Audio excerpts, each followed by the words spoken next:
ও যা ইচ্ছে তাই বলবে, এখন পাগল হয়ে গেছে, ওর ভিউজ নেই। সেটা দেখছি, মানে 7,000-এর পেজ এখন 38,000 হয়ে গেছে। এমনকি আবার বলছে যে আমি যদি আমার বউকে নিয়ে দোকানে যেতাম, সবার সামনে আমার কাছ থেকে গোল্ড ফ্লেগ লাইট চেয়ে খেত।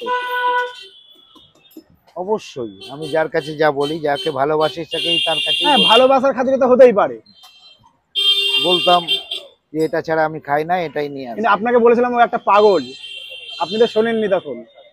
বাট ও যে আর্নিং করেছে, থ্যাংক ইউ, ভালো থাকুক, সুখে থাকুক। তবে ওর পেজ খুব তাড়াতাড়ি শেষ হয়ে আসবে। কিন্তু এরকম মানুষদেরকে মানে কোনো সময় ডাকবেন না, ঠিক আছে? আমি কোনোদিন ডাকি না, নিজের থেকে বলছে ড্রেনের জল দিয়ে ফোন পে কাকা পরোটা তৈরি করে, হ্যাঁ। তারপর 2,000 টাকা আমার কাছ থেকে ধার নিয়েছে, এখনো দেয়নি।